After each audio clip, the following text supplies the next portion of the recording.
say welcome again. Welcome to this evening's presentation of service. And you say I've marked the cross. I've been to the foundation. I've been to the stones. I've been to at the door. And now we're here at the cross. Now I thought to myself, seeing that we're going to talk on the cross, let me first do what the Romans did. The Romans had the cross as a punishment. They were a very cruel, rough nation, and they wanted to impart fear into the people. Now, they say that, as I've read, that usually the cross is this horizontal beam that you had to carry because the stake already was permanent in the ground. So you got to carry that on your shoulders. And when you get to be crucified, they put this on top of the stake. And that is where they're going to crucify you. This is what they call now the T-cross. Can I have here's one example. And somehow I felt, now it must be like we know a cross, because the scripture says they placed overhead on the cross, they placed the three languages, that this is Jesus Christ, the King of the Jews. You can see here's an example of it. It looks like Hebrew and Greek, and maybe the other was another language there. All right, so this is a kind of a history that it was a T-frame. And then there was the one that they called the stake. You just had the pole in the ground, and this is more or less how they would impale you. Sometimes impaling means that you hang by your neck on this thing, or the thing has got a sharp point up here, and that's where they leave you to hang on. Maybe the thing is underneath your chin or in your stomach or what, but they impale you. But there is this one stake, and then they'll nail you in this way to it. Whichever way it is a very cruel way of punishment. And this is another way. This one seems to be a bit more tolerable, because at least your arms are over the beam here at the top. And if you're strong, you can maybe hang up there. But to me, is this sore part here that they chop through the soft part of your ankle, of your heel, and that is where there is a spike here and a spike there. And that to me is even as bad as having it through your hands up here. But this is also a form, and they say it is all depends who you are and the type of crime that you committed, which will bring out a more severe form of crucifixion. Maybe this guy was just a robber. I'm just saying it. The other guy, maybe this one here, this guy was maybe a murderer or so. But the punishment fits the crime, so to say. This is more the traditional way that we understand it for all these years, ever since I realized what the cross is and Christ on the cross. This is the way that we have been taught. I mean, when Jesus spoke to Thomas, he said, look here, look at the wounds in my hands and my feet, and here in my side, and so on. So this is more the traditional way of crucifix as we have come to make known. I just thought I'd bring this to you so you can see, also have an insight into the various forms of crucifixion. Right, so our hope is built on nothing less than in the cross of Christ. That is my topic tonight. And here we have Matthew 27:32 says, and as they came out, they found a man of Cyrene Simon by name, him they compelled to go with them, that he might bear his cross. Now, there's my paper. Now, understand that Matthew, Mark, and Luke would mention that the man by the name of Cyrene, man by the name of Simon or Cyrene, they used to bear the cross because it was too heavy for Christ because of all the pain and suffering. Because what I've also learned is they first soften you up before you go and carry your cross. In other words, they whip you till they could whip you no more. And then they say, right, now you still take your cross and carry it because we're not going to carry it for you. So it is a very weak prisoner, if I have to put that word, or to carry his own cross to the place where he needs to be crucified. So, but now Mark, the Gospel of Mark, would identify this man of Cyrene, Simon of Cyrene. They say his sons were identified as Rufus and Alexander. Now, Matthew and Luke does not identify the sons of further than Simon of Cyrene, but Mark. And the only conclusion that we can take from there is that Mark must have known this man, Simon of Cyrene, and must have known that he has got two sons by the name of Rufus and Alexander. That is in Mark 15 and verse 21. Whereas if we go now further, John, now remember we have the synoptic gospel that is now Matthew, Mark, and Luke, and then you have the John, which is not counted in by the synoptics. And the way the Apostle John again describes it in John 19:17, they took Jesus, therefore, and he went out, bearing the cross for himself, unto the place called the place of a skull, which is called in Hebrew Golgotha. So there's no Simon that came along to help him, but the way John portrays it here is that Jesus took his cross and he walked all the way to Golgotha, because there's no mention of someone helping him. Now, there's could be different ways of looking at it. Maybe Matthew, Mark, and Luke. That's three witnesses that every one of them say there's a man by the name of Simon, and he was from Cyrene, and he took the cross upon himself and helped carry it up the hill to Golgotha, where John is not so much play on. That's why you don't even have genealogy by him. There's lots of things that he does not, he don't have much parables or miracles. He calls his miracles signs. So he had a different view of everything, and he did not play on the suffering of Christ, but more on the love of Christ, that George God so loved the world that he gave his only son. Whoever believed in him should not perish, but have everlasting life. That was John's motivation. Let's look at it. The love that drove Christ to the cross of Calvary. Then we have Philippians 2 and verses 8, being found in appearance as a man, Jesus humbled himself by becoming obedient to the point of death, even the death on a cross. When we find the Apostle Paul reflects on the Son of God and the Son of Man.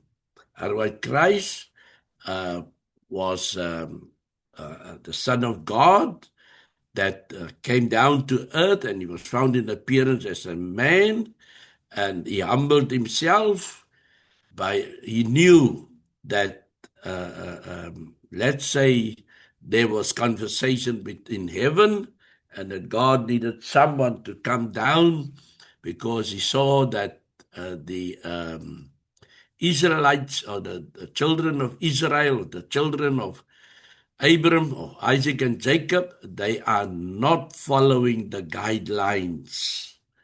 And so I won't say plan B, because everything is in, God is completely aware of everything.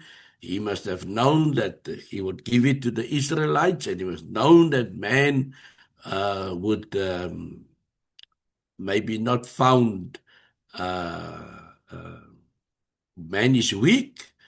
And so the stage came that Christ had to come down to earth and then become then the sacrificial lamb. So Christ who came, he was then born of a woman, born at the right time, and he took on the form, according to Philippians, the form of a man, but he had the view of the cross. It's not that he didn't remember. He prayed, my Father, take this cup from me, but not my will, but your will be done. He knew that at the end, the death will take place. Remember that he always he told his disciples, but he always moved away, because the scripture would say the time is not right. So that almost if he's dodging the cross, he wanted it had to be at the right time that he had to die on the cross of Calvary. So being found in appearance as a man, Jesus humbled himself by becoming obedient to the point of death, even the death on the cross. He didn't do it willingly. Well, he had his spiritual battles. Remember, even his sweat turned to blood because he did it. He had to, lots of, one would have to say, anxiety filled him. But not my will, your will be done. And he took then the cross upon himself. So Hebrews 12 and verses 2, it says, looking unto Jesus, the author and finisher of our faith, who for the joy that was set before him endured the cross, despising the shame, and is set down at the right hand of the throne of God. Now, how can one say, who for the joy that was set before him endured the cross? I've just said now, he went through a soul searching. Pray, my Father, let this cup pass me by. Not my will, but your will be done. How can we say that for the joy that was set before him, he endured the cross? Despising the shame. Remember, they say that, as I said in the beginning, the stakes were all, or the crosses were all lined up on the highways, that the people that would contemplate breaking the law, they have time to look at those crosses and say, one of them is set for me if I go on stealing. One of them is for me if I go on disrupting the community, because the Romans did not play. And every day maybe you can come past and then you will see one of them is hanging on the cross. And would you want to be the next one hanging on that cross? So was a very shameful activity. And he says here, endured the cross, despised it, and is set down. Now, this is the point. The joy that was before him, he knew, I will take all this upon my shoulders. I would endure the cross. I will, despising the shame, even if it's a shameful act, I know in the end I will be set down at the right hand of the throne of God. The devil thought he won, but he did not win, because Christ in his heart knew what was the objective. The cross did not sway him. 1 Corinthians 1 and 17, for Christ did not send me to baptize, but to preach the gospel, not in cleverness of speech, so that the cross of Christ would not be made void. Now, the Apostle Paul is not saying, look, I think preaching is far outshining baptism. That is not what he's not playing down baptism and highlighting preaching. The Apostle Paul has got in his mind, I am set to do the preaching, but there is others that can also do the work in the kingdom. Surely there are those that do the baptizing, to baptize the believers. So he did not want to do everything. He left some of the work for his people, of his friends, or fellow disciples. For Christ did not send me to baptize. I think it's in 1 Corinthians, also here, just after which he says in 1 Corinthians 1 and 10 that you must be of the same mind. He would then say, some would say, I'm of Paul, some I'm of Peter, I'm of Apollos, and so on. Then he asked, did Christ die for you? Or are you baptized in the name of Paul? And then he would say, no, I've only baptized one or two. But this is what the apostles say. Christ did not send me to baptize, but to preach the gospel. And he did not do it to outshine that he is let me see, what did I write here? Some preachers use impressive words, meaning they overshadow the cross. It's all about me. Don't look at the cross. Listen to me. I have got very good vocabulary, and I can persuade you with my voice or with the way I carry on in front. In other words, the cross is then secondary, and the preacher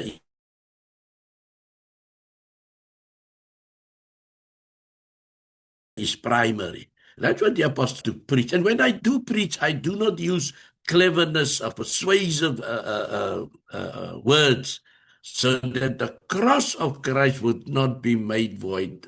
Every time, and when we go to church every Sunday, there's a cross, and it soothes one's heart when you come in and you cast and you see that cross at the front of the building there because of that cross. So what you do is your mannerisms, it's all because of the cross. Yes, we preach so that there can be a conversion. There can be those that say, I do not want to live in the world anymore. I want to live for Christ. And then we use the waters of baptism to place someone into the kingdom, but we do not take the limelight. We do not act the act. We are humble in our service to the Lord, because number one is the cross of Calvary. Galatians 6 and verses 14. Let's go to my next page. Galatians 6 and verses 14. God forbid that I should glory, save in the cross of our Lord Jesus Christ, by whom the world is crucified unto me, and I unto the world. Now here the Apostle Paul, in the same vein, this is now in Galatians, which he says, God forbid that I should glory, I should convince people with the way I portray myself in front. I take all the glory. I am the master of ceremonies. It's all about me. He says, save in the cross of our Lord Jesus Christ. That means so much to him, because Christ died on it. By dying on the cross of God, Christ had his soul saved. So he's just but nothing. God forbid that I should glory, save in the cross of the Lord, by whom the world is crucified unto me, and I unto the world. He says, wait a minute, I'll just get my page, Galatians 6:14. Paul makes it even clearer here than the previous one. The world offers much entertainment and enticements. Daily we are, let me see. Daily we have to be on our guard to walk the straight and the narrow. Paul has no interest in the world. It is crucified for him. Therefore, he would say, God forbid that I should glory. My glory is because of the cross. The world is crucified. I don't live for the world. As far as the world is concerned, I'm dead to the world. Can we say that? Can we say the same as what the Apostle Paul says tonight, or declares tonight? Ephesians 2:16, that he might reconcile them both in one body to God through the cross, by it having put to death the enmity. The Ephesians 2 and verses 6.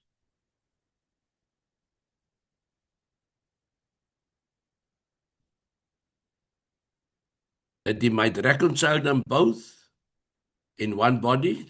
Didn't I skip one? Let me just go back again. No, I think I'm still on. That he might reconcile them both in one body to God through the cross. Now, we must remember that there was the Jewish situation and there was the Gentile situation. The Jews followed the Old Testament or the laws of Moses, and the Gentiles followed according to the idol worship. And Paul is using the cross to say, the cross drawed all those that were under the Old Testament to the point that they realize what is the sacrificial lamb, that it is sacrificed to take away their sins, although the lamb could never take away their sins. But the Apostle Paul is draw both sides. The Jewish nations and the Gentiles is drawing to the cross. And he's saying, by it having put to death the enmity, so that the Jew does not hate the Gentile, and the Gentile does not hate the Jew, but that they become reconciled in one body to God because of the cross, because of the death of our Lord and Savior, Jesus Christ. Philippians chapter 3, verses 18 to 19, Paul would say, for many walk, of whom I have told you often,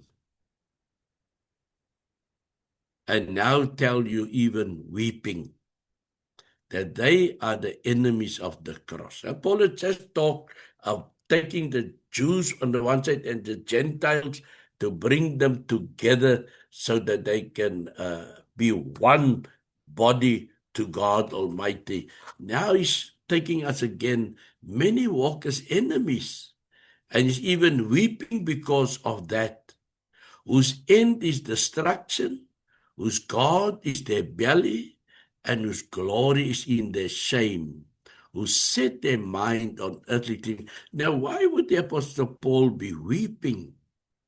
The Apostle Paul is weeping because some of the Christians is not walking the straight and narrow anymore.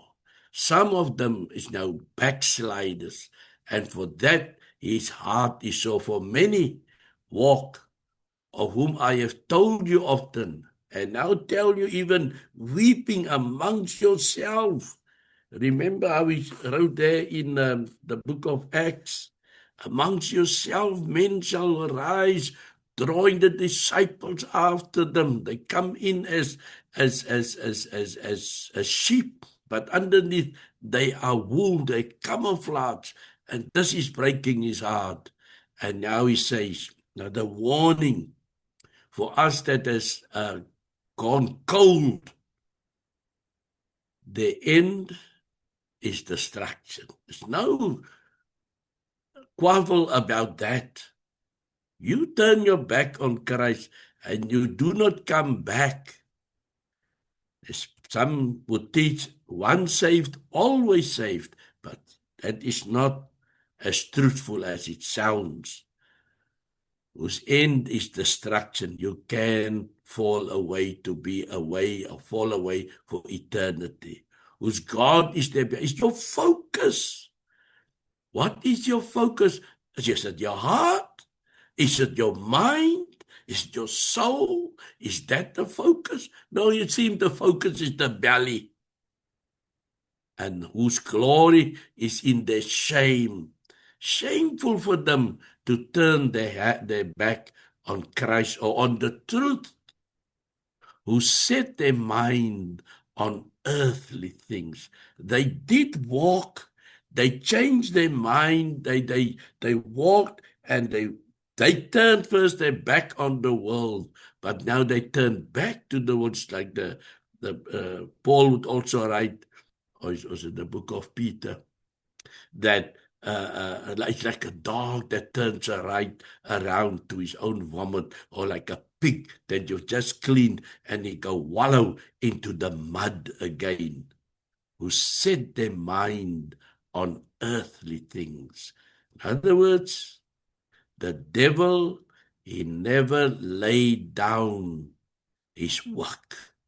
And therefore, we always got to, they say, for many walk, of whom I have told you often, and I'll tell you even weeping, that they are not enemies of the cross of Christ.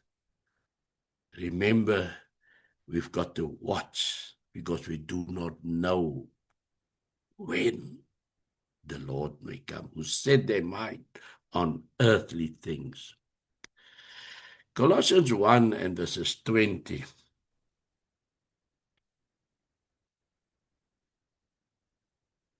And through him to reconcile all things to himself. Now, reconcile means to make one again, having made peace through the blood of the cross, of his cross.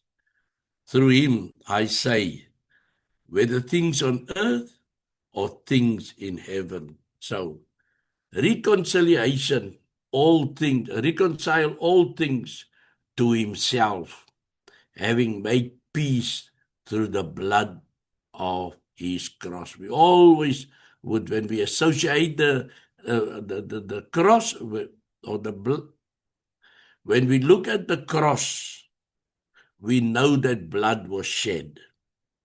And the blood was shed for the remission of sins. And because of that remission of sin, there is reconciliation between us and God the Father.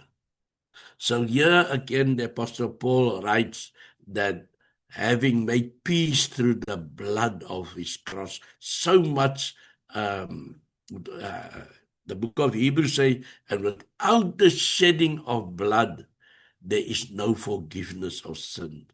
Through him, I say, whether things on earth or things in heaven. So the things on earth is the things that you can see. But the things of heaven is because of faith. And we can go to Hebrews and chapter 11. Heaven is the things of faith.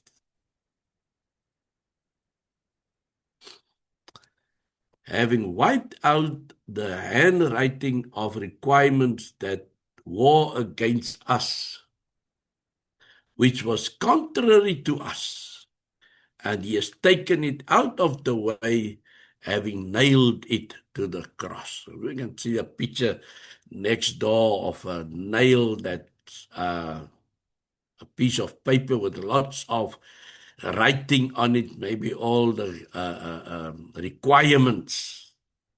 He says, having wiped out the handwriting of requirements that was against us. Now, again, we come to the point that the Jew and the Gentile, the Jew uh, uh, walked the Old Testament way, and they understood the Old Testament way in the wrong way.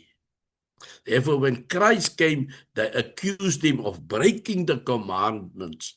Whereas Christ came and he says, I've come to fulfill the commandments. You got it all wrong.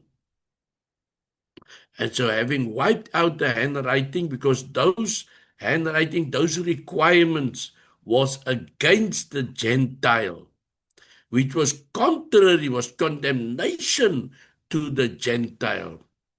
Now it says, and he has taken it out of the way. The death of Christ on the cross means that he has taken it out of the way, having it nailed to them. That is the example that the Apostle Paul is using, that the cross of Calvary meant that all those things that was against the Gentile, Christ wiped it away. He cleared the screen or the slate, and there's no sins. That is what I stand before God. All men stand before God in the same way. He doesn't look at you as a Jew. He doesn't look to you as a Gentile. He does not look to you as a free man. He doesn't look to you as a Galatians chapter 3, verse 27 says, you're no more man or woman, free or slave, because you are baptized, you've been clothed now with Christ. God looks you in the same way, having nailed it to the cross. That what everything that was contrary to the Gentile is taken out of the way. And remember that the book of Galatians, is it? Oh, this is Colossians. Well, they were in mostly also Gentiles, and they were idol worshippers. And maybe there's the Jews around them that they say, number one is the law of Moses. But the Apostle Paul comes and says, no, number one is it's all been blotted out. Now in Matthew 10 and 38, it says, and whosoever does not take his cross and follow me is not worthy of me. Who of us is willing to carry that cross of Christ? We just earlier on read how that he took on the form of man, and for the joy that was set before him, he endured the cross, the shamefulness of the cross. And now, Christ, are you prepared to also do that? Meaning to be willing to publicly identify with Christ, not be shy to say you're a Christian in service and sacrifice, to experience some opposition. Maybe people, I don't find it so much these days. Maybe they think that when you are an elderly, then you are prone to be God-fearing. But when you are a younger person, I mean, I remember when I was still in my prime and I was walking with the crowd, when I was walking with the men, and my feet walked the same walk like they were walking. And then one day they hear, no, I'm not walking that way, guys. I've got a different route that I'm walking. Oh, then you can hear the afterthoughts and see how long it will happen. We'll see if you will stick it out. There's nothing, they're not encouraging you. It's more to test my faith. And thanks be to God Almighty. Here I am. Most of my friends, they are no more. But I'm glad, thankful that I can go to their funerals today. I can just say, my friend, if you've only listened, because I did warn them, and they know. It's not, most of them even grew up not in our church, the Church of Christ, but they've grown up in churches where people would preach conversion, do not hang on to the world. But today, they weren't prepared to carry that cross. Then Jesus said to his disciples, if anyone wishes to come after me, he must deny himself and take up his cross and follow me. Now, this is almost the same as the one before, but it is in a way different. It says he must deny himself. How do you deny yourself? It's to think of yourself as nothing, to think of yourself as hell-bound. But knowing that once you have done that, because you've got to accept that you, like the prodigal son that came home and said, I am not worthy to be called your son anymore. That is to deny yourself. And he left the pigsty, he took up his cross, and he went to go and face his father. That is in the same way that the call goes out to us today. If anyone wishes, so people could see and be warned. Jesus knew this, that the cross says, I don't know my own handwriting. Jesus knew this, that the cross says, do not cross the Romans. In other words, when Jesus was saying this, take up your cross, the crosses were standing next to the highways. They knew that if the Romans would sort them out, and even to be a follower of Christ can be that they will be sorted out, because Christ knew already that the cross is awaiting him. He knew already that he was asking for why do you want to kill me? He knew he was running into the opposition, and the opposition is not merciful to him, but they are cruel to him, and then he had to die.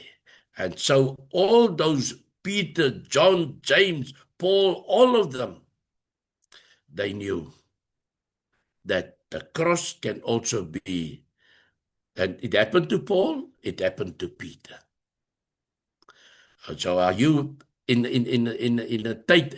a state where you are persecuted for the gospel? Are you prepared to carry that cross? Lastly, we have this, the rich man. Then Jesus, beholding him, loved him and said unto him, one thing thou lackest. Go thy way, sell whatsoever thou hast, and give to the poor, and thou shalt have a treasure in heaven. And come, take up the cross and follow me. Well, there's lots. This man really had to contemplate the words of Jesus. Go and sell everything here, because it says, if we read further, he had lots of possessions. It made his heart sore. But what is so beautiful is that the scripture says, then Jesus, beholding him, loved him.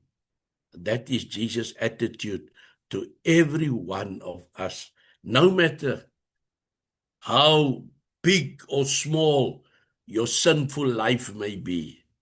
Christ loved us, because it's for the love of every one of us that he went to the cross of Calvary.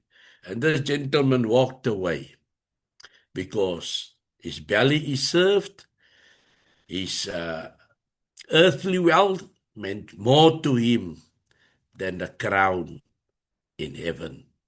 I pray the Lord that each one of us, as we've contemplated the cross here tonight, would realize that cross means freedom for me and for you, for Christ already paid the debt.